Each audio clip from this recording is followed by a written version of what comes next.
Sounded Good is filled with opinions, and though these opinions may be shared with fervor and conviction, they remain in essence opinion only.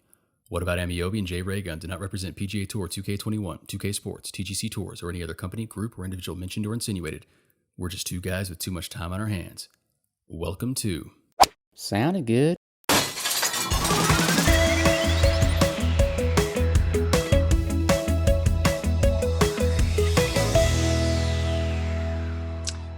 Hey everybody, What About Amiobi here? Welcome to episode 1 of Sounded Good, the golf podcast, where we're going to be talking about TGC Tours, PGA Tour 2K21, and anything else that strikes our fancy, frankly. Along with me is Jay Ray Gun. Howdy, folks. And today we are going to get into a topic that frankly has been pretty controversial. In the PGA Tour 2K21 game, there's been a lot of reactions in TGC Tours, Twitter, most socials. But first, we're going to tell you a little bit about ourselves. So me, I go by What About Amiobi on Twitch and PlayStation, YouTube, Twitter, everywhere, basically. My actual first name is Wayne, so you might hear me called that on occasion. I am a dad. I have an 8-year-old daughter. I'm separated, big deal. But that's kind of my background. I've been playing this game. I found out about it in TGC 19, actually. So this is just the second iteration of this game that I've played. And TGC Tours, I didn't really find out about until October, November of this past year. So I'm fairly new to the scene. For real life golf, I have played for longer than I care to admit. Back in the mid 80s. I have a Persimmon driver here that I used to use, so it's been that long. I did play in college. I got to a decent standard and then very rudely found out I wasn't good enough at all. So I kind of play for fun now, and haven't played as much now having an 8-year-old. As far as the community, I started streaming in January. Actually, my first stream was on YouTube, believe it or not, but moved to Twitch pretty quickly. I've been doing that for quite a while. It started as a way to deal with the lockdown, the second lockdown we were under here. I live in southwestern Ontario in Canada. And I also was part of the rookie design contest as a judge. And I found it easier to stream my, or to record my reactions to courses and my course notes. And then that just turned into streaming. And then, to be honest, I'm not entirely sure how I got to where I am now. Just one day, all of a sudden, there was a bunch of people there. So it's been fun. I enjoy it. And I look forward to doing more of it. I am Jay Ray Gun. Jay Ray Gun comes from play on my name. Name is Jordan Reagan. I had one friend. I never really had a nickname growing up, but one friend in high school used to call me Ray Gun instead of Reagan. So got Jay Ray Gun. You'll see Jay Ray Gun TAG. The TAG is for the Atomic Golfer, which may or may not continue with. We'll see. But Jay Ray Gun's already taken on Twitch. So for now, it's Jay Ray Gun TAG. A little bit about myself. I am also a father of 2. They keep me busy with real life along with my wife. And I play a lot of golf as much as I can. I have never been great at the game. I probably, if I could go back in time, I would have done that instead of football all throughout high school. And maybe I would have been a little better off. But for now, I'm carrying something like a 15 handicap. But I usually only play like 1 or 2 courses. So every time I go to a new course, it always seems like the handicap jumps up a bit. I'm very, very new to the whole streaming thing. I do have a weekly stream on Twitch that I run now, but it's really in its infancy. It's only going to enter its 3rd week. Pretty much inspired by guys like Wayne and guys like Crazy Canuck and what they're doing. I felt like I kind of wanted to get in on the action and offer maybe a different view of this game that we like, some different ways to play and some different ways to enjoy the content. That's kind of what got us to this whole podcast here, is really just an opportunity for not only us to get more involved with the community and kind of talking about some of the aspects that we see out there, but also a chance for the community to have another avenue to get information and maybe another voice than they would have. That's not just a simple course playthrough or a course review. I will say that while we're doing this is only our second time recording something like this. And so there may still be some issues in terms of sound quality and video. Like on my screen right now, my video is flickering a little bit. Not sure if that's actually going to show up on the recording or not. But as we work through this and get better, especially when we start releasing the audio portion onto the podcast streaming services, we're hoping to nail some of that down. So any feedback that the audience has along the way for what we can improve on the video side on YouTube or on the audio only side, please feel free to tweet at us, send us some comments on YouTube, or if you want to look up either of us personally on any of our socials, feel free to do that as well. So yeah, let's get into this. The big news in the PGA Tour 2K21 scene right now, and we'll do some history first, which is when the game came out, it was harder than 19 was. I think people would universally accept that.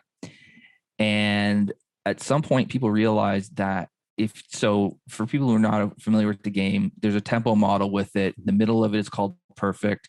Just outside of middle is gray. And then just outside of that is red.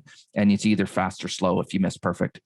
And people realized that when they went into red fast, they got the same distance out of their shots as they did when they were perfect. It just went left. And then they realized that it was easier to do red fast to get red fast consistently. So people just started aiming right and then basically hooking everything. And then it became something that became controversial in and of itself, where people felt like it was cheese. It was an exploit. Some people called it cheating. People that were playing, trying to hit perfect tempo, felt like that's how the game was supposed to be played.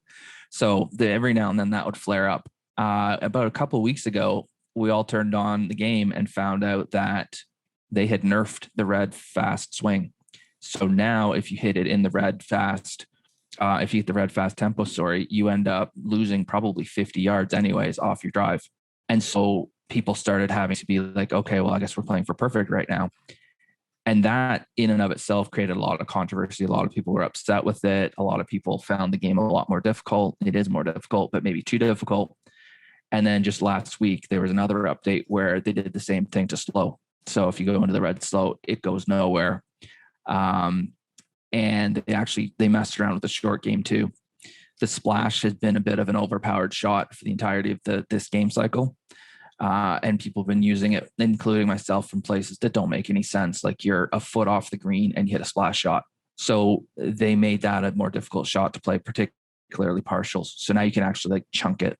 So we're at a point now where I just looked at TGC Tour's forum. There is now a 51-page long thread about this that started when the original red fast nerf came out. I've seen a bunch of stuff on Twitter. I'm seeing everything from people applauding it because it's more like golf to people saying they're not going to play anymore because they can't, because it's too hard. And so we want to explore kind of all of it. First of all, like how has it been fixed? What is the reaction? What is the impact on the game? What is our opinion of it? J Ray, go ahead, man. What do you think about all this? I mean, first, like I played this starting in TGC 19, and I originally really got the game because of the course designer. I still love playing the golf, but I really love the course designer. When PGA 2K came out, I started playing that game on the PlayStation 4 originally. Liked it. I liked the gameplay. I liked the mechanics where you got to pull back the stick and time it right. Pull back the stick for your backswing, time it right, and push it up for your downswing. And you got to stay inside a certain plane for your shot to stay straight. I liked that. And for my skill level on the PS4, I played through the career mode fairly quickly and was able to win a lot of tournaments.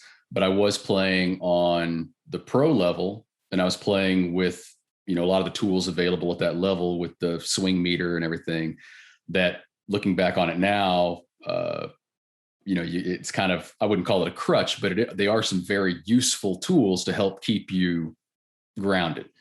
But now I moved to PC again because of the designer. Designer's much faster in PC. But I do all my playing on PC too, because I don't like going back and forth to console. PC, before the changes even went into effect, is a lot less lenient in things like tempo and swing playing. Yeah, it is. And so for a person like me, when I first started playing in the different TGC societies, I got in, started playing in the beer league, but then thought, okay, I'm shooting some, under par scores. I'm getting, -8, -10 through a four round weekend. Maybe I'm ready to, move up and just see what I can handle. Eventually went up and got into CCJ, and went through a promo event, got up to CCI. And the week that I got into CCI is when this first Red Fast change happened. It was April 22nd. I missed the cut on that one. Unrelated to this, by the way. Missed the cut all on my own for that one. But out of the next 4 events, I have missed 3 out of the 4. That's counting the current event that's going on at Te Amo. I'm pretty sure I'm going to miss the cut, even though there are some high scores coming in. What we saw, though, was there were some drop-offs from the top scores, but a lot of the top players, which also happened to be PlayStation console players, weren't too directly affected. They were really used to hitting their perfect shots, or, in that gray area left or right. I think a lot of the complaints that we started to see were from not just players like myself, but players that were just ready and just trying to make that next jump to the level there. And they were really honing in their games, getting in the rounds and doing that. And then all of a sudden these game mechanics change, and the game that they're used to playing, they can no longer execute. Yeah. And the argument comes down to, okay, do you consider that red fast, where you're not punished on length, but you can compensate for the direction? Do you consider that an exploitable glitch? Is it part of the gameplay and therefore open for you to use as you would? I think that there can't, even before the change, there were 2 schools of thought on that. There were the play for perfect guys, and there were it's part of the game, so I'm going to use it to get the lowest score I can people. And now that you've had these changes that have really, really affected that other side that was used to playing that Red Fast, or at least not used to playing it, but not being punished as bad for those bad shots, it's hurt us a lot. Yeah, and I mean, for me, I started playing on PlayStation as well. And I basically started playing Tour right as soon as I found out about TGC Tours. My first qualifying tournament, I think I was like 15 over or something like that. And I ended up in like CC, I think it was CC, might have been CCJ actually. And then I found out about the Fast that week. That coupled with learning how to putt, I went from 15 over in the qualifying tournament to like 20 something under in the tournament and finished like second. That put me up to CCI. And then I had like a top 10, and then I had another win. And then I think I got to CCG, and then the first promo event came out and I went from CCG up to elite. So because I figured that out right after the qualifying tournament, I was way lower than I should have been at the level I was playing. I was in elite for probably 2 months or 3 months, something like that. And then I actually did get to platinum, and I think I played 2 events in platinum on PlayStation. I missed both the cut by 1 in both. So I was close to making a platinum cut. And then I got my PC, which I got more for the streaming and the course reviewing that I do. But then I started playing competitively on the PC, and then it became a battle to even just avoid demotions, to the point where now I'm back to elite. So yeah, the PlayStation is definitely harder. But what I was doing with the Red Fast, I was just doing it with the driver. I haven't been affected that much by the change. And I think you're right. I think the top players, they're still the top players. I haven't seen the scores go that much higher. The elite tournament last week was 48 under that won it. So that's still crazy, right? Mm-hmm. I think platinum was even lower than that. It was like -50 something. And so I think the people that are finding it difficult are the people that are kind of lower down the pole. And so the question then becomes, is that a good thing? Right.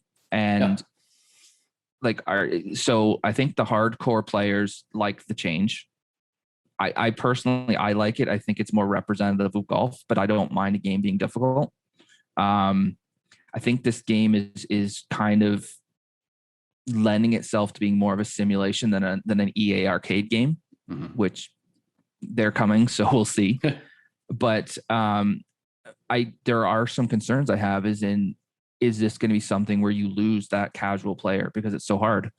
Or are we seeing it more because we're in TGC Tours playing it on Master and HB wasn't really expecting that many people to play it at that level? No, I think that's a very good point right there, is that, anytime you look at this problem, you're looking at it from, obviously your own perspective. And from our perspective, when we play in the TGC Tour societies, we're playing on master settings, which if you're not familiar, I don't know why you're listening to us. I'm glad that you are. But if you're not familiar with the difficulty settings in PGA 2K, you basically got 5. You got like amateur, pro-am, pro, master, and legend. Okay. And the biggest difference between them is just the leniency when it comes to tempo timing and your swing plan. Okay. There are different tools that get taken away. You can't see the wind meter. You don't have a percentage bar at the bottom of your screen to help you with the timing and all that. But it's a big learning curve jump, especially, for a person like me, coupling the learning curve from pro to master by going from PlayStation to computer. I didn't think I was going to be able to do it because putting was all over the place, and I was finally able to nail it down. But that's also because I wasn't punished as bad for those missed shots, because the red fasts and the red slows, while they had a directional change, you didn't lose distance. And in fact, on red fast, you gained distance. And so if you needed to carry a hazard or something like that, you could do it with a red fast drive or a red fast shot where you normally wouldn't. So I think, you look at it from HB Studios' point of view, the game developers who are putting out a game meant for casual play, right? And so you have 5 different difficulty settings available to that casual player. And so if they jump up to master and they start, seeing their shots go 190 yards off the tee because they're hitting a red fast, they may decide, okay, whoops, that's just not for me. I'm going to go back down to pro and I'm going to play there, or I'm going to go back down to pro-am and play there, as long as I'm having fun. But a lot of the people I think that are complaining are the people that are in either a TGC society or a society like that, similar, that are playing on those upper settings, the master and the legend settings, that before the change were difficult, but not impossible. And now I don't know if at least for me personally, I don't know how much longer I'll be able to play and still have fun on those, on the master settings, but that's up to see if I can get around this.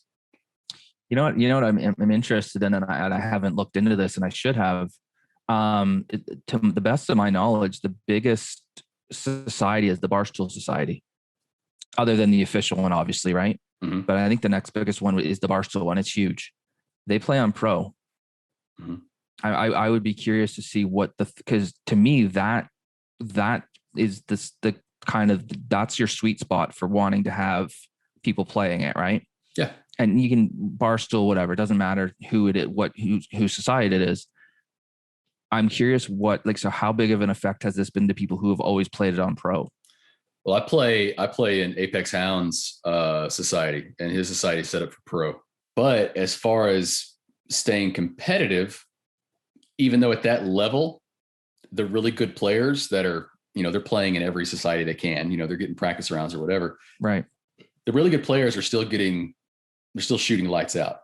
Mm-hmm. Guys like me that are struggling to make a cut on a master difficulty can still go in there and get, sometimes somewhere in the top 30, somewhere in the top 25, where you're shooting, maybe a -6, -5 for a 2-round event.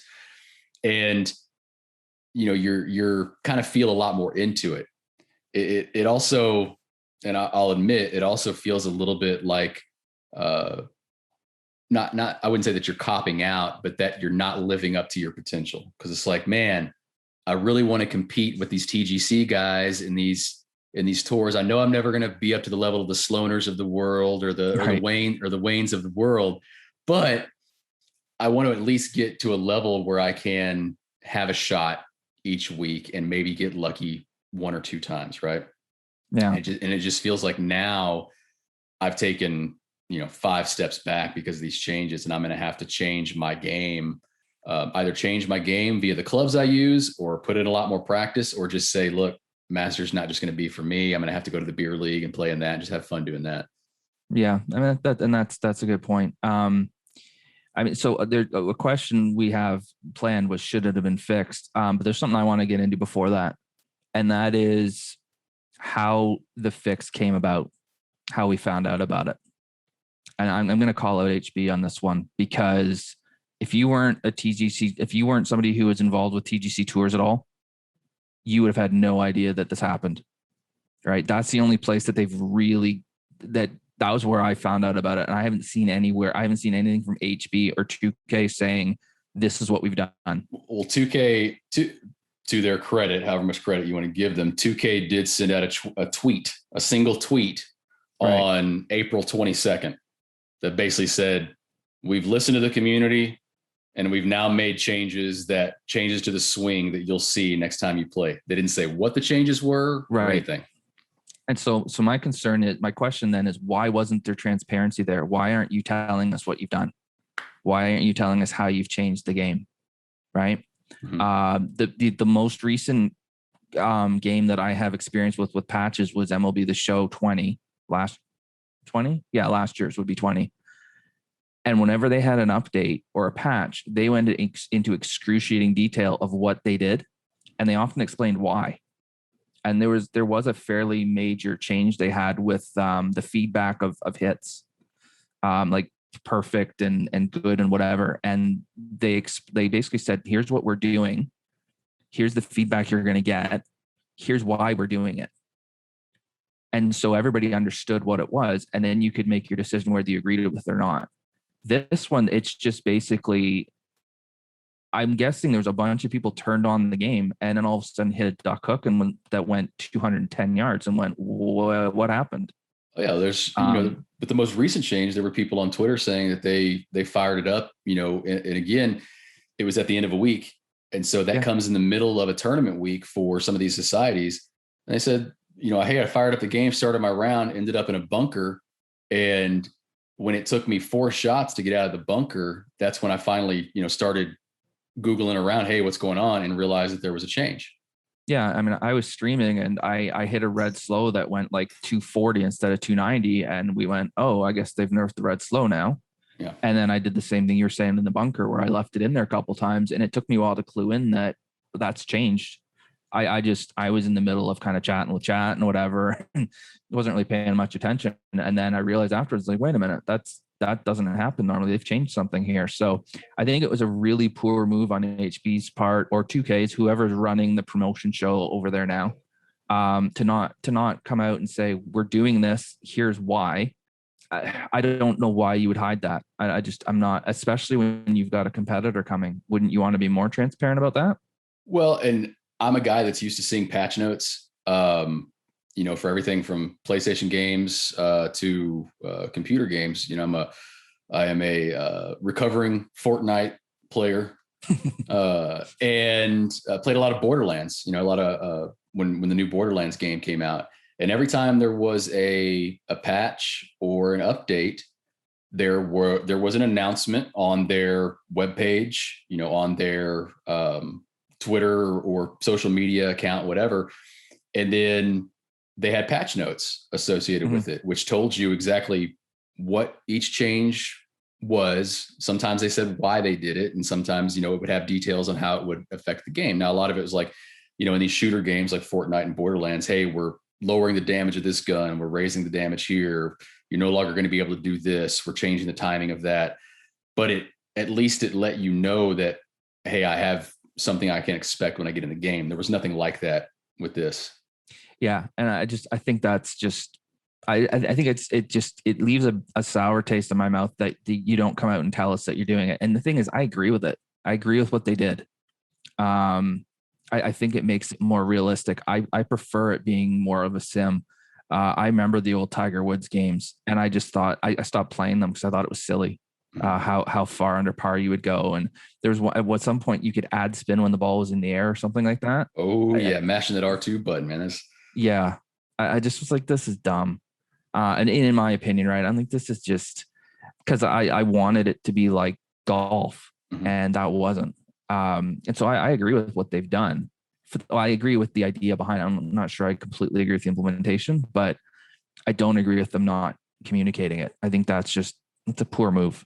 The only thing I can think of as to why they might not release patch notes or at least go into details is because they have a competitor coming out. And I don't know what EA is going to do in terms of their swing mechanics in game, whether there's going to be a 3-click system or a power bar or, moving the stick back and forth or moving in a circle, who knows? And so I don't know if HB and 2K are trying to play it close to the vest because they don't want to give away too much about how their system is doing and the pros and cons of what they're seeing.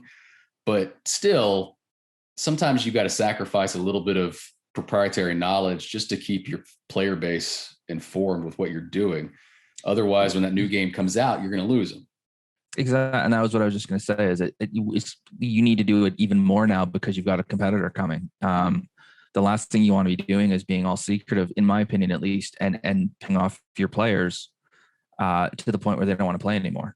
And then run off to the competitor, right? Yeah. If you have a player base that TGC has and they start complimenting EA Sports on how they listen to the community and how they are transparent in their changes, that's when you have made a huge mistake. Absolutely. Right there. So you don't want that to happen. No, I mean, you need your reputation to be better because EA's reputation amongst a lot of sport gamers is not good.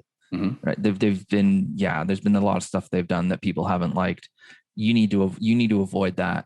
I think you also need to decide what is your game. Like, are you a sim? Are you arcade?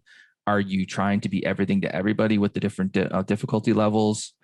I think that's going to be a tough one to do. I still think that the biggest advantage the game has right now is the course designer. We don't know if EA is going to have one. I think that without the course designer, most of us probably would have stopped playing long ago because we would be bored of the courses we played. But you've got to figure out, like, you got to basically say, here's what we are, here's what we stand for, and let people know what it is they're buying, and then let them make that decision.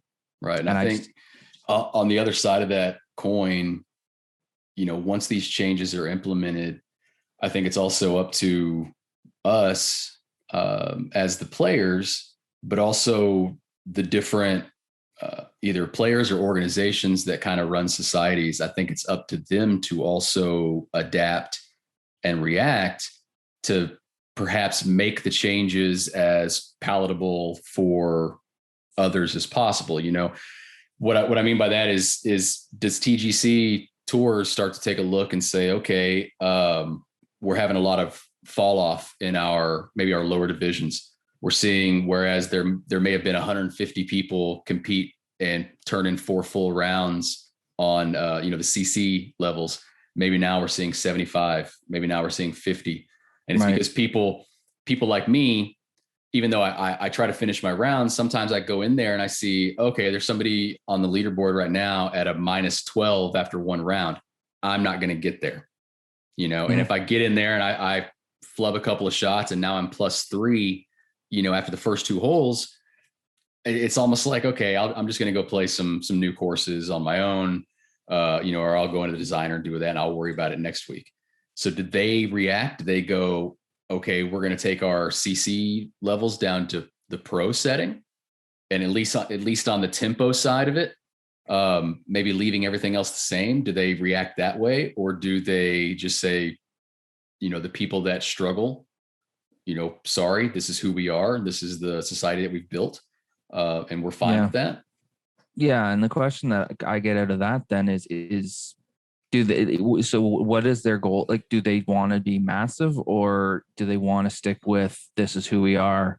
Like, if they were to lose, let's say 40% of their player base, does that affect them negatively, or like, I don't know. And that's something I don't know, right? I don't know the ins and outs of TGC tours. I don't have any inside knowledge there. Well, and you got to think this game itself came out in what, last August? And Yeah. so the people that were still playing the game as of April are probably their hardcore player base that are over the initial excitement of a new golf game, and they've played the career mode, and they don't care about career mode anymore. Okay, as far as this game goes, career mode is a joke. Anyways, love the game, right, but it leaves a lot to be desired.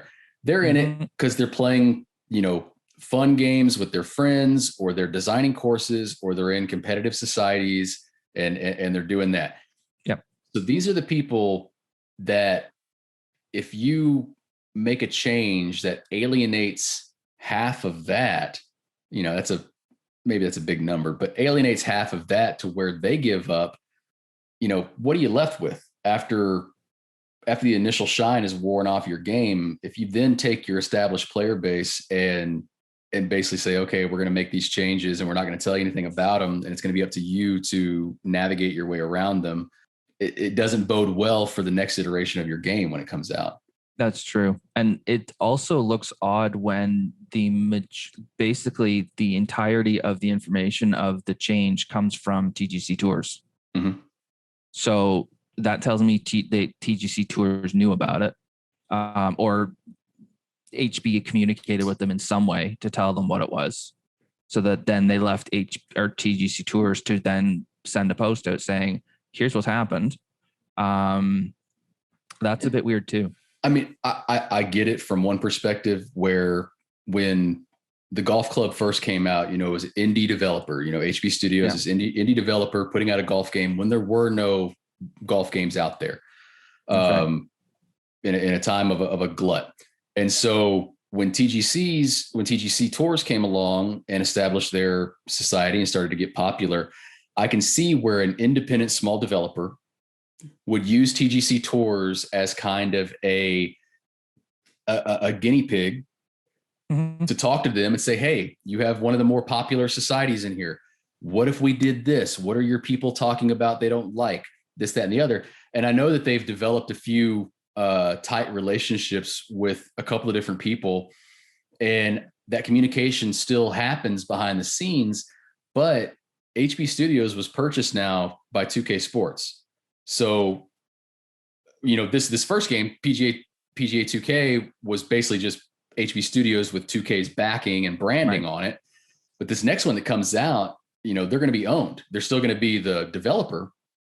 2K is going to be the publisher, but they're now part of a big corporation, and they can't have those same kind of behind the scenes discussions hoping that then that community puts out the word. Right. They just can't leave that to chance, because otherwise, like you said, people are going to turn on the game and it's going to play like a completely different game, and they're going to Google everywhere, and then they may not come back because they're going to split in the game I bought. Yeah. It's not what I wanted. Well, and so I think there's a few points out of that, though. First of all, 2K is very clearly involved in the game, because we just found out that we're getting NBA stuff, right? Mm-hmm. And they have NBA 2K 20, whatever number. Already bought it. Already got my Mavs gear. Yeah. I'm probably not going to bother because I'm not that big a Raptors fan, but good for you. They're all flat brimmed. They're all flat brimmed hats anyway. It's terrible. That's not me.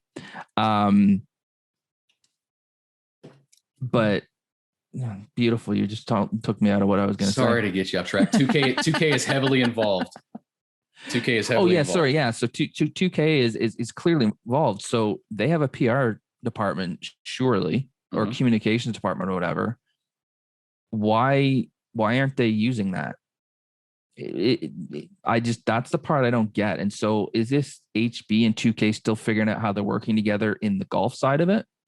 Or it's just weird. It's almost like they said, okay, here TGC Tours, here's what we're doing. You guys go ahead, announcement, take all the bullets for us, because this might not be hugely popular.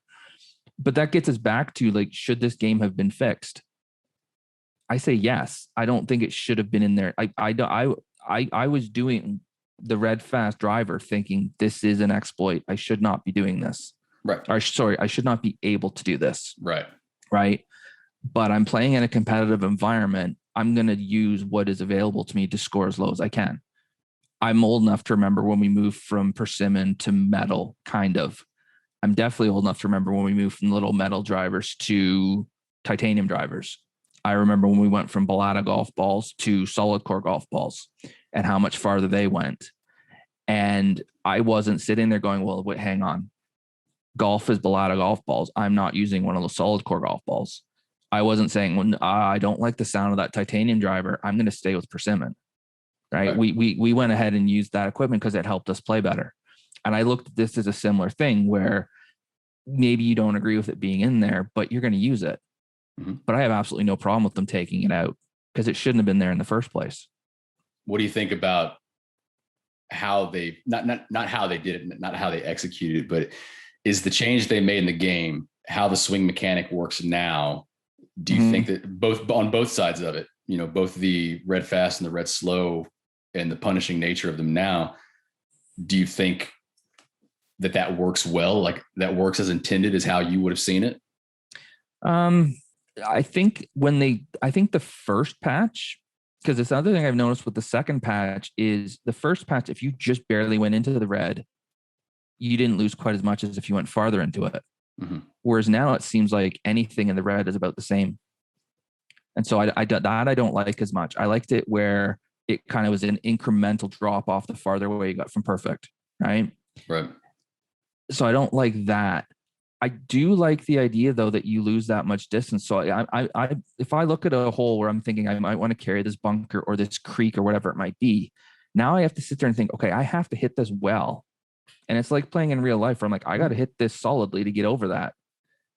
And if I don't, then I need to look at what happens if I don't make it. And so it's making me look at the course more like I would play golf if I was playing in real life. I'm laying up a lot more often. I'm hitting 3-woods more often because I just, the penalty for not making it with driver is too harsh and I'm not feeling comfortable or confident in being able to hit that shot, much like I would do in real life. So it's almost in a weird kind of way brought like strike into the conversation because the tempo affects your strike in a sense, right? Because your red fast goes way shorter. It's like you necked it or you towed it or something. And so I like that part of it. I just don't, I wish it hadn't taken so long for them to do it. I think the timing is really unfortunate because so many people had so long playing in a certain way. Right. And so I completely understand why those people would feel aggrieved by this. Because now they're like, how do I play this game? This is not fair. But I also feel like this is how it should have been in the first place. And it's tough because on the one hand, TGC Tours is a competitive environment. It's on Master. If you're not able to playing for perfects on Master, then there's the beer league, right? But on the other hand, I don't like not including people that have already been there for 8 months.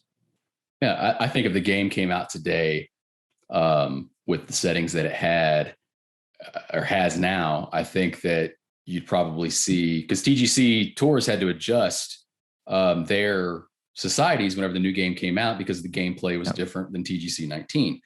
And I think if this game came out today, you probably would see at least the CC levels, I think, on a pro setting with just... I don't know. I say that just from, again, I'm not a great player. So I'm saying this kind of hopefully, I imagine. Right. But then maybe not because, again, if it came out, you wouldn't know any different if it came out like it was. So for what I can see, when the game came out and they decided they were going to Master, there was a lot of complaint because people didn't know about the red fast yet. And they were like, it's too hard on Master. People are going to be having a hard time breaking par. And then people figured the game out and work. Because I think one of the things TGC Tours wanted to do is TGC 19, the scores they were shooting that were bananas. Mm-hmm. Right. And they wanted to come up with, they wanted scores to at least be halfway realistic. And that was why they went to Master swing difficulty. Here's the thing with video games, though, and I've played video games for, again, longer than I care to admit, but my first console was a ColecoVision. So do the math. I remember people memorizing the movement of Blinkies in Pac-Man to be able to do speed runs through it. Mm-hmm. And they did the same thing on Donkey Kong and Super Mario Brothers, and every game that's come out. If there's a competitive nature to it, people are going to find the exploit to play it the best they can. Yeah. And that's what's happened here. And to me, it's incumbent on the developer of the game to then shut that off if you don't want that. Right. And to your point earlier, when they do shut something like that off, when they do shut something that's maybe seen as an exploit, or if it's not an exploit, it's not working as intended. When you start talking about, are they trying to make a realistic golf simulator? And if they are, then great. Everybody loves a good sim, right? Everybody loves their, Microsoft Flight Simulator, their Farm Simulator, all that. Everybody loves a good sim. iRacing. iRacing. The only problem with that is, and I wouldn't call it a problem, but you set up a game that plays like real life. When I go out and play my game in real life and I flub a chip, I hate it. Yeah. I hate it. And the last thing that I want to do is then come home and do that in a video game. Yeah. Right. Makes sense. But again, that's why there's different levels of difficulty. It is a dichotomy, because no one wants to say, oh yeah, I play PGA. What level do you play on? Oh, I play on amateur. Right. Because it's the only way I can tame my swing tempo. And that's fine. If you're just playing by yourself and you're enjoying the course and enjoying the round, that's great. But I think because this game lacks in certain areas, like a career mode that would keep you coming back and playing more and more, you rely on playing in those societies in the online community that it creates. And to do that, your game has to have at least some modicum of an average skill, which appears to be around the pro and master level. And if your gameplay can't do it, you might not enjoy it.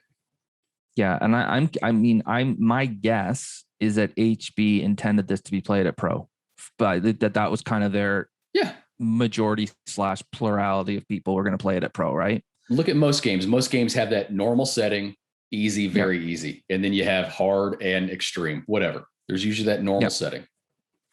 So I wonder, is this more of a TGC Tours problem because we're playing it on Master and people want to still play that? They don't want to go to Beer League, but they don't want to relearn the game, or they don't want it to be hard.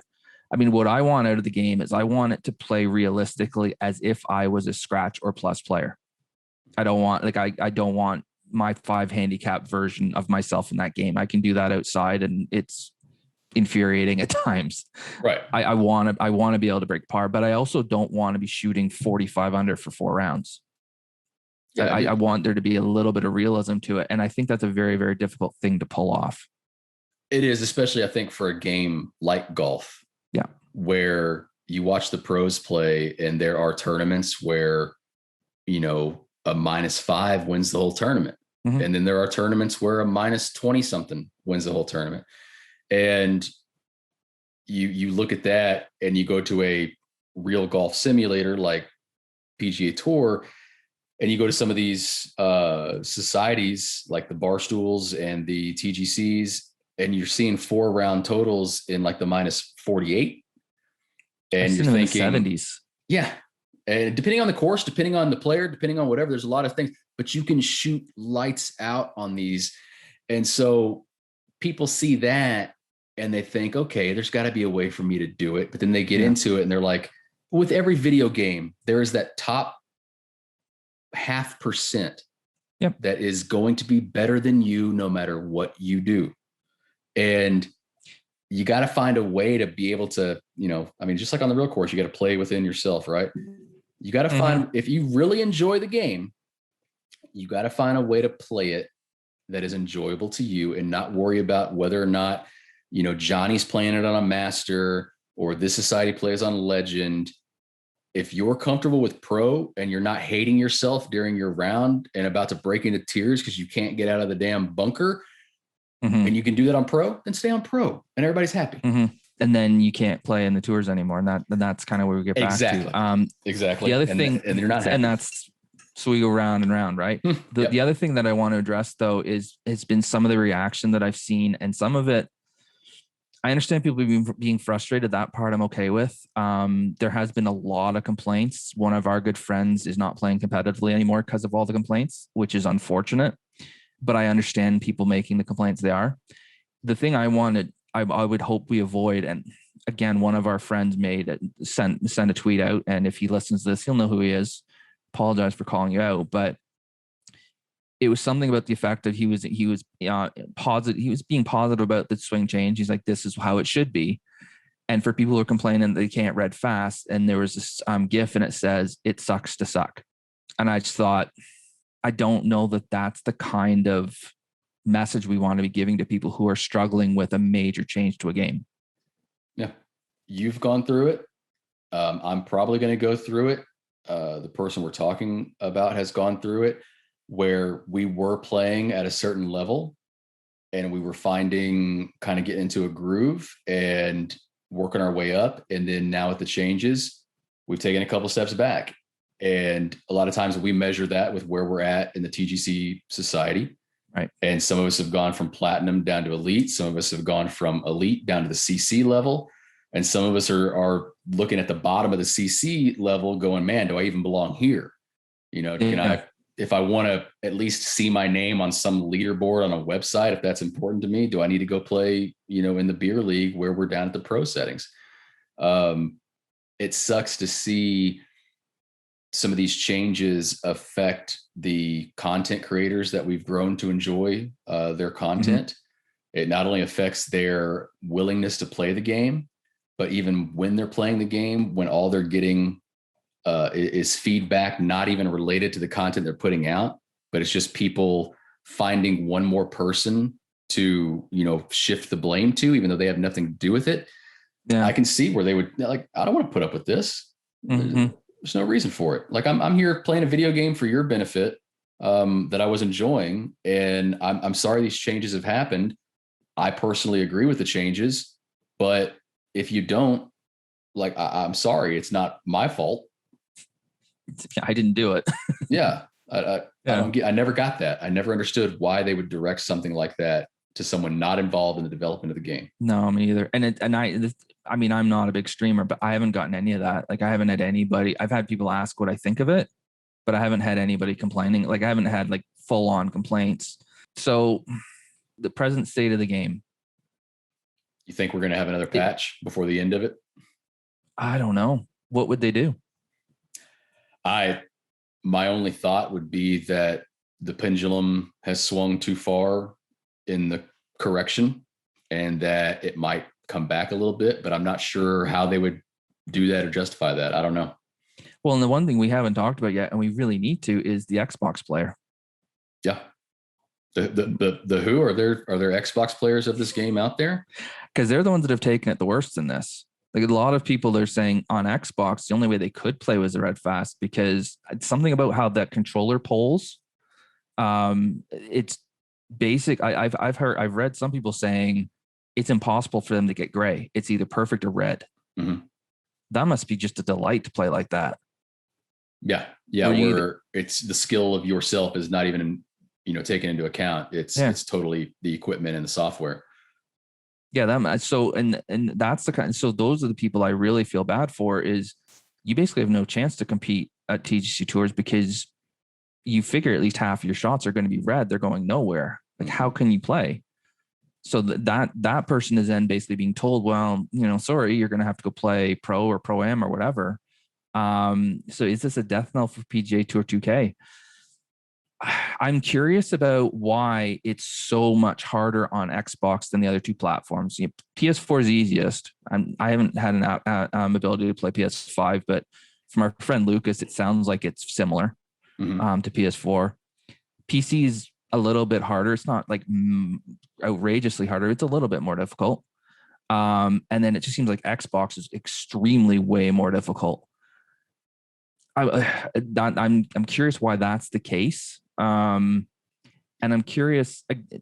The other thing is I'm curious about is the casual player, the player who doesn't play TGC tours, maybe plays the Odd Society, more plays with their buddies. How much does this affect those people? Because I think that's who's the biggest. That's you need your casual players, right? You've only got so many hardcores.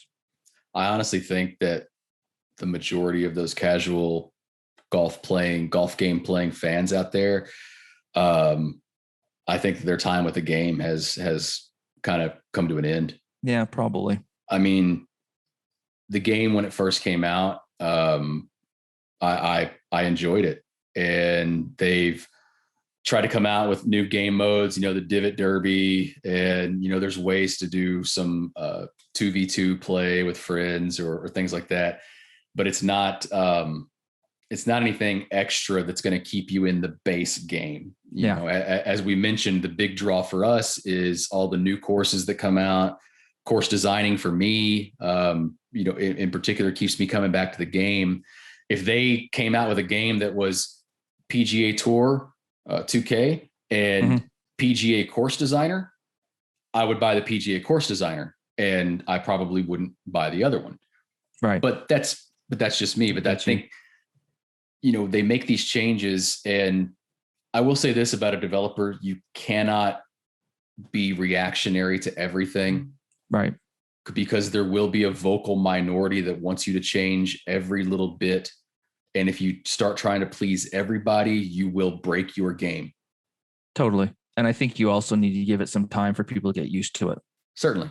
And so I think that's why these changes probably came out as late as they did. I don't think they need to come out as late. But I can kind of understand that. I would have wished that it didn't take 2 patches. 4 weeks apart, 3 weeks apart, to do that.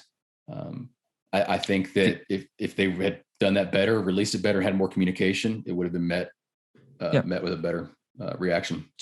Do you think they're beta testing for 2K what we expect to be 22? I would assume yes. I would assume that whatever swing mechanics we see for their next game is going to be closely tied to what they already have. I mean, why wouldn't it? But I think they're going to use this, and I don't know when the next game's coming out. Apparently, EA made an announcement that their game's going to be coming out in somewhere around March of 2022. Okay. So they have some time. Yeah. And so if that's the case, then maybe for this next year, or depending on if TGC wants to get ahead of the game, maybe come out before Christmas, get that or not TGC. I said TGC. If PGA 2K wants to come out with their game before Christmas, maybe get that Christmas crowd, they're probably going to use the tail end of this game's life to experiment with a few things. So going with when it might come out, you got Tiger. Mm-hmm. I don't think they signed Tiger with the intention of keeping him on the shelf for a year. Do you think? Or did the car crash change that? I bet the car crash probably had something to do with it. I'm sure that they were hoping whenever they launched that it would be amidst Tiger having competitive rounds. Yep. I have 2 thoughts on them signing Tiger. He's obviously still, I think, the most recognizable name and face in golf, regardless of what he's doing on the course. Yep. I do wonder if that's enough for today's gamer. I don't know what the age demographic of the golf gamer is. I know that at least in TGC or the PGA and TGC games, that there is a wide variety of players. I mean, you'll have everybody from your, preteens, all the way to guys in their 60s and 70s playing this game. And so, but is it enough to get that core demographic? Like when, 18-year-old kid goes to the store and sees Tiger Woods on a golf game, is that enough to make him buy the game versus when he goes to the store and sees, oh, I can play all 4 majors and I can play Augusta, regardless of who's on the cover? Yeah, I know. It's a good question. And that person isn't old enough to remember what the Tiger Woods games were like before. So they're kind of coming into it fresh, really. Whereas you and I don't have any interest in an EA game given what it was before. Mm-hmm. But I don't know. Depends on what it is when it comes out. Depends on how they do it. And I was kind of saying this before on Twitter at one point. I don't foresee the 2K series going very deep into having a huge roster of playable pros. I think probably what you're going to see with them signing Tiger is like a Tiger career mode where you're, trying to match or beat the different moments of his career, which is going to be difficult because EA unfortunately has a lot of exclusive licensing with courses like Augusta and Pebble Beach, right. Yep. Places where Tiger has had some huge moments that I'm sure they would want to recreate. And they're not going to be able to. So that aspect of it will be very interesting to see how they implement that, regardless of the swing changes. But they do need to iron out whether this is it. If they say, look, we've made our last changes and this is the swing that you're going to get from here on out, that's fine. That's fine with me. But I wouldn't be surprised if you still see some tweaks between now and, whenever the next one comes out.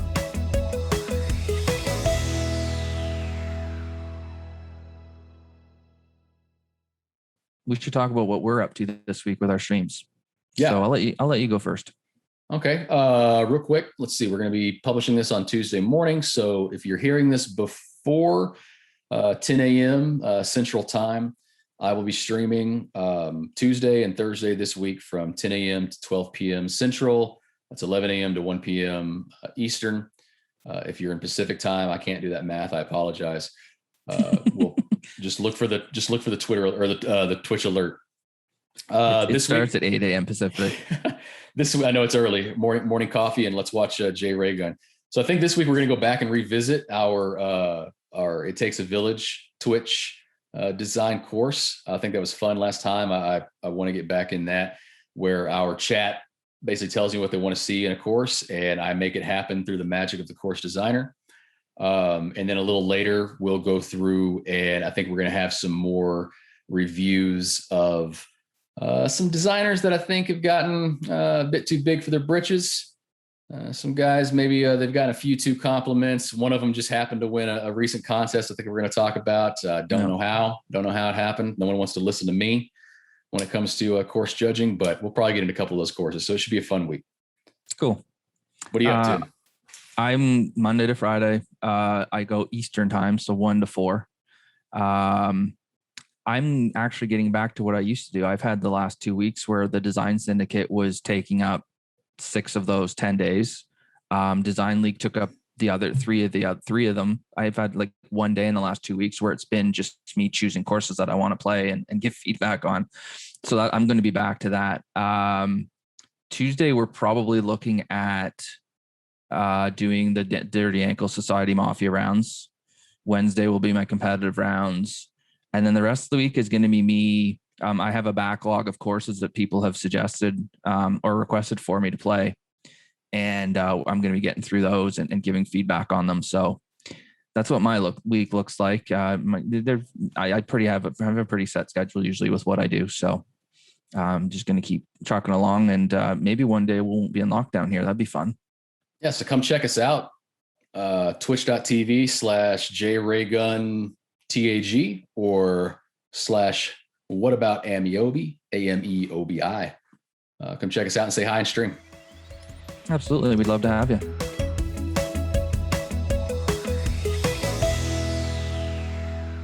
All right. So real quick, had a big event happen last night with the conclusion of the World Cup of Design. I believe it was 32 courses, right? 32 courses. Yep. And main field, yeah. Yep. In the main field, and finally whittled it down to, did they go through the Elite 8 down to or did they start with the Final 4? They started with 8. Night? Okay. So they went from the final 8 courses and finally whittled it down to the winners. And lo and behold, fan favorite B101 and his course Strathlorn took home the grand prize. Amio, did the right course win? Yep. When I played it, it was one of the first courses I played of the World Cup courses. And when I played it, I thought, there's your winner right there. I couldn't imagine something being better. And then Digital Bunny said, well, hold my beer. And he came up with Sussex Downs. And then I went, oh, hang on. And I think when so after they got through the group stage and the bracket came out, I think a lot of people saw the bracket and went, okay, we're looking at a Sussex Downs. Did I say Sussex Dunes? Sussex Downs. Downs, yeah. Yeah, sorry, Sussex Downs, Strathlorn. I think most people were kind of seeing that as the final. And then what an amazing ending to that stream that was, where 12 judges were judging it.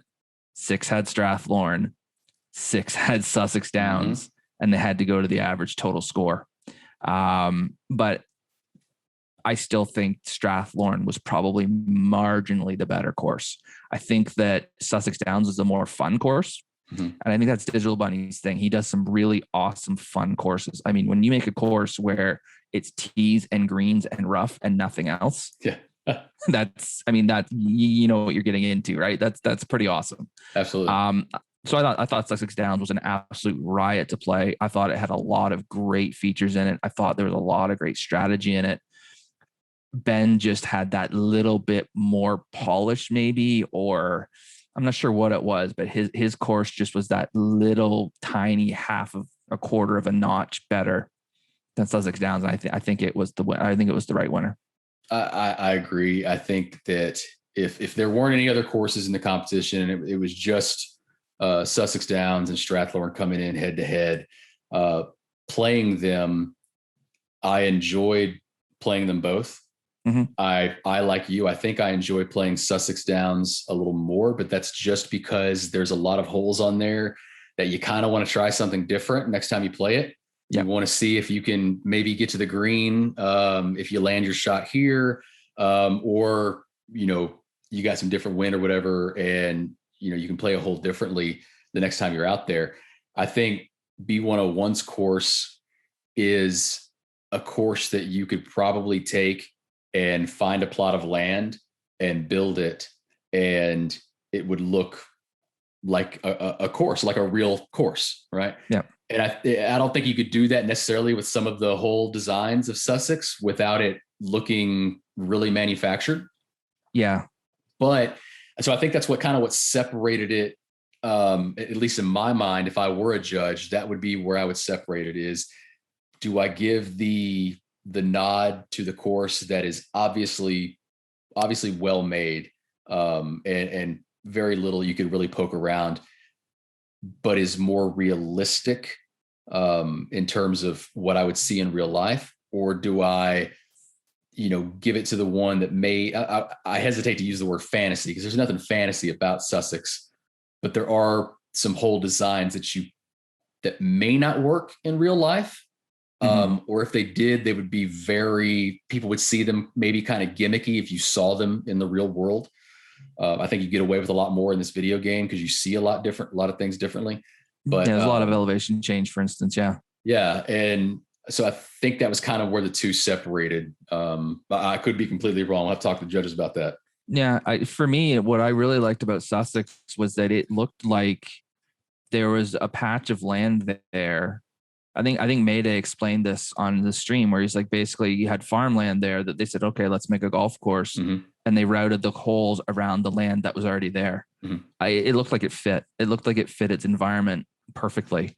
It did create some holes that were a little bit borderline quirky, but that was part of the fun of it too. Yeah, there were some greens that kind of looked like they took a hillside and just shaved the top off to make a green. And I say that, and it may sound like I didn't like that, but I liked the way it looked. Yeah, and for sure. I'm not a course architect, so I don't know what you're capable of in real life. But you looked at B101's course, and although I say this, you didn't see anything that surprised you. And I say that because you know what he's capable of. And so it's like, looking at a Da Vinci. After you see the fifth one, you still recognize that it's a masterpiece, but you're going, wow, this is just what I expect from this guy now. So from Digital Bunny, he's put out some great courses. And I think a lot of people would say that this was his best, and maybe that kept him going a little further, because it was like seeing someone finally put everything together and put out their best effort. Yeah, and I mean, I think for Ben, like I think this was his best course too, but it was just like a refinement of what he's already done, and it was this one was pretty near perfect. Mm-hmm. Whereas yeah, with Digital Bunny, I think it was more like this. This might be the first course he's created that would play well in a contest, Mm-hmm. as opposed to, because the other ones were just really, they were fun as hell and I love them, but they maybe weren't suited to the rubric of a contest. Whereas Sussex, this maybe this first one that has been. Here's a question for you: courses that didn't make it to the final, or even and to the final eight, wherever you want, kind of dark horse courses, or just courses that you really enjoyed from the contest that didn't get maybe as far as you wish, as you hoped they might. My personal favorite made it just to the final four with Kikimbia. I really liked that course, not just because of its look, but it was a challenging course. I think it was recently in either a TGC event or another society that I was playing in, so I got to play it. No, we just played Deschutes. Sorry, no. Yeah, it was in one society where I got to play it kind of 4 times in a row and with that opportunity, you get to see every pin. Sometimes you get to play from multiple tees, and it was challenging to me, but not in a way that only because I can't hit a red fast anymore. It was challenging because of shot selection. It was challenging because of shot placement. You had to hit a portion of the green to really give yourself a chance at a makeable birdie putt. But it was fair. A lot of times you'll see those in some beginner courses or even some established designers. They have the thought process maybe correct, but the execution is not quite there. And with most of, if not all of these courses, the execution, could be argued that it was there. I mean, these were all great courses, but I really liked Kikimbia, and I thought that he might be able to sneak into the finals. But the third place, both that one and Deschutes, I thought they both ended up where I would have wanted to see them. I also enjoyed Deschutes. It sounds like a cop out, like I'm not getting deep into the courses, but I honestly did. Not just because I designed both of their logos for their courses. Oops. I wanted to see a J Ray finals, but with the logos, but couldn't have that with Sussex and Strathlorn coming in hot. No. We just played Deschutes on Elite, and I really enjoyed that. For me, the two that stood out that I wish had gotten farther were Cape Clements. Mm-hmm. I really liked that. I'm a sucker for links golf. You know that. It looked the part. I really enjoyed the way that he routed it. I really enjoyed how he utilized the land. It was another course to me that looked like the land was already there and he routed the holes around it. And I thought that he just did a fantastic job, Heisenberg, there. The other one was Montauk, Dylan's course. I thought it was a really cool Long Island, kind of Shinnecock-like, not quite, but that same kind of like Hamptons feel. I thought that was a great course, and I think it did make it out of the top 24. It might not have. It was in that group of death. So yeah, I'm looking here.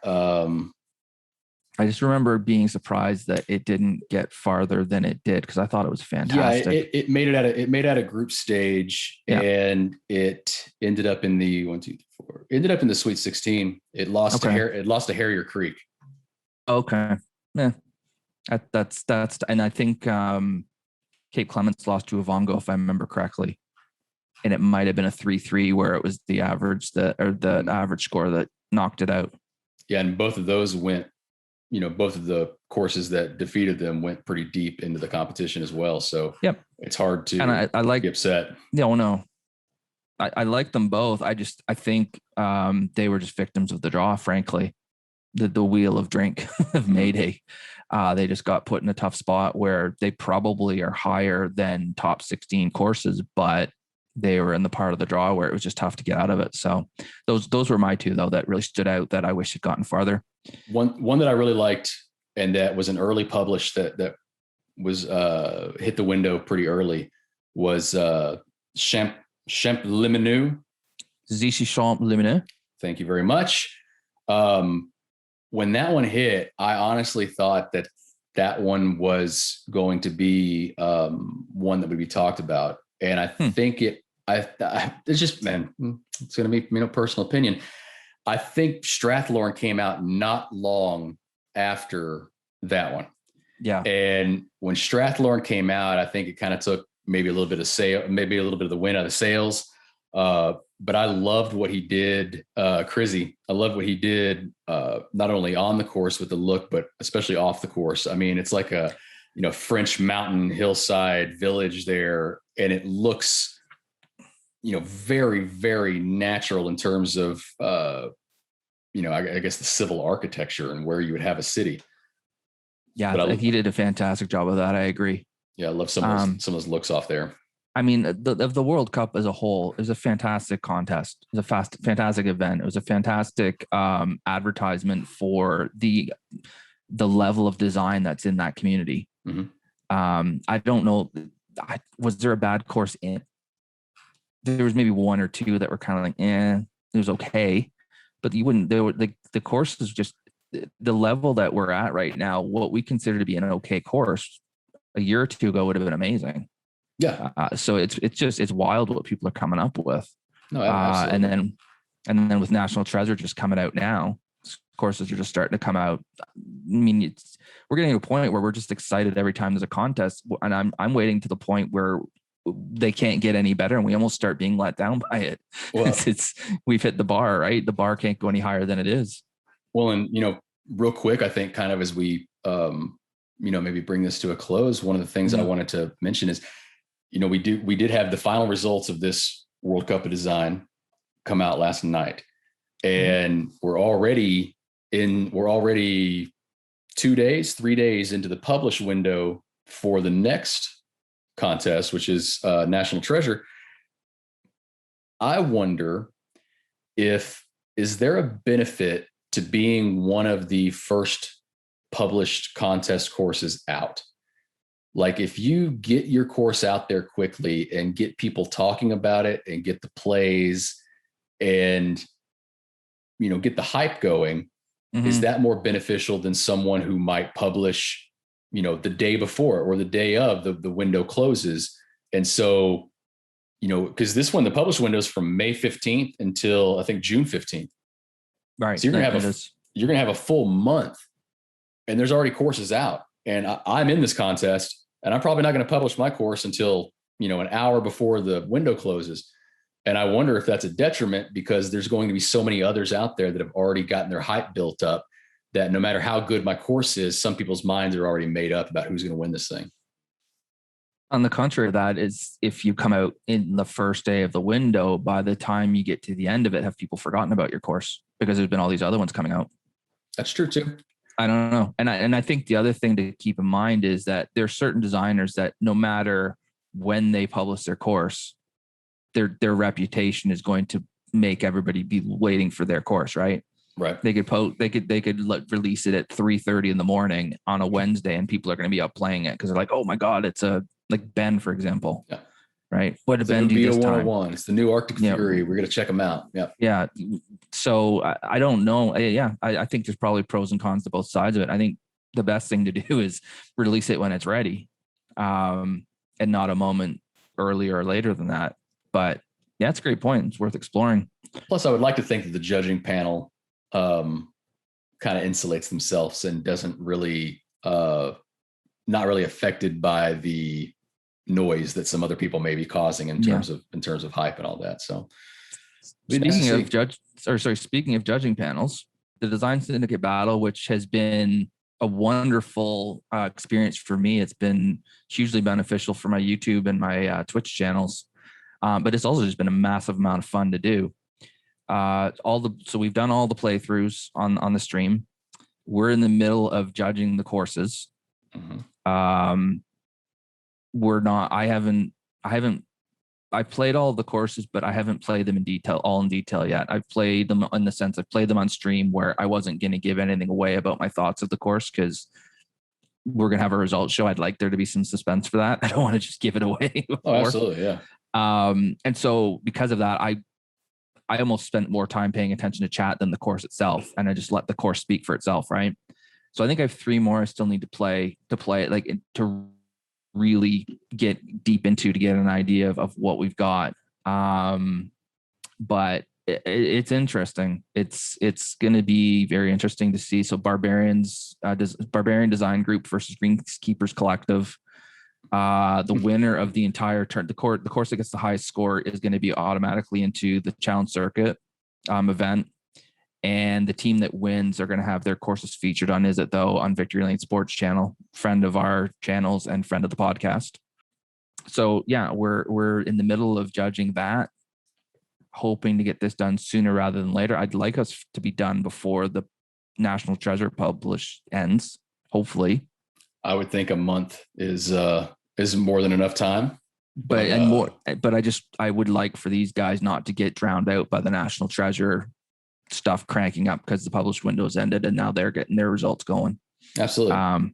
But we also, there's not just us doing this, so we also want to do this right. So yeah, I mean, that's the one thing you got to do, is you got to give each course its due. You know, these designers took their courses very seriously. They take their course design groups very seriously, as they should. And so you don't want to blow through a course, like you might just, piddling around, on a practice round or something. So there's different ways you have to play these courses, because you can't see everything in one playthrough. Right. You certainly can't see different pin positions and maybe some different tees.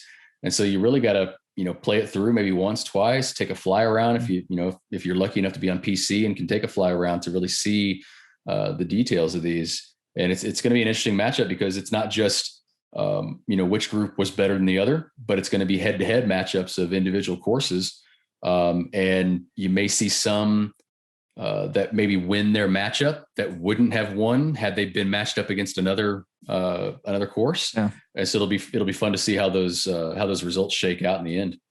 And it's also worth mentioning, this is being done like the Ryder Cup, where you, as the captain, here's my 1 through 6, and you don't know who the other captain has put up. So you have no control over who plays who. Right. So yeah, you could have, of course, you could have you could have the 2 strongest courses in the same match in theory. And one of them loses, but maybe it's the second best course in the whole thing. Right. It's going to be interesting. It's going to be really interesting. I'm looking forward to seeing what we come up with. The other thing we need to do, and that helps us with judging, is we need to have a discussion too, right, as judges. And I find that helps too. More than 2 pairs, or more than a set of eyes, more than one set of eyes is better. Oh yeah. I'll get there eventually. Sometimes it does take looking at it from a different point of view, to, either change your opinion, or in some cases solidify your opinion. Sometimes you take a hard stance and it's like, look, no, I don't agree with that. And it's fine. But that's why you have more than one judge, because we're all going to look at it from a different point of view. We all value things differently on a golf course. And so there's, like you said, there's times where we'll see something and be like, oh, I hadn't noticed that. Yeah. You know what? I agree with you. Or no, this is the hill I am dying on. Bridges should not be whatever. Oh, exactly. Exactly. Looking forward to getting those results out there. I'm sure, if it's not done by the time our next show comes around, we'll probably be mentioning it there, but certainly it's going to bear some mentioning, on a future show from here.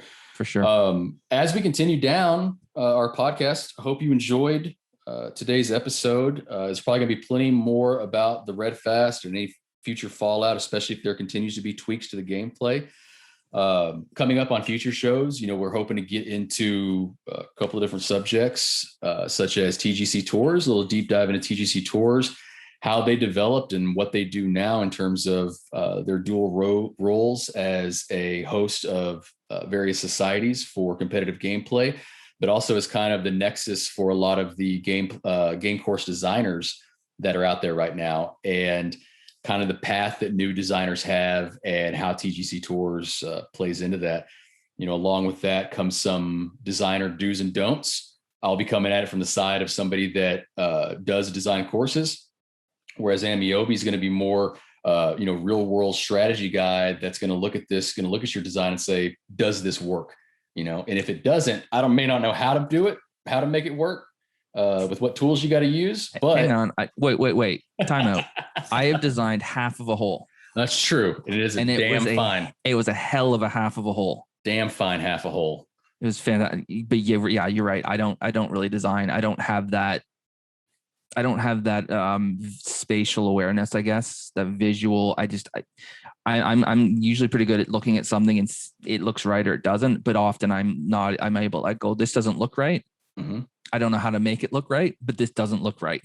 But I also think that's why your stream has garnered the attention that it has from a lot of the course designers out there, because while you may not be able to say, hey, I would take your fuzzy brush and raise this up over here, such and such, or whatever, you do have a way of explaining your opinions that makes sense.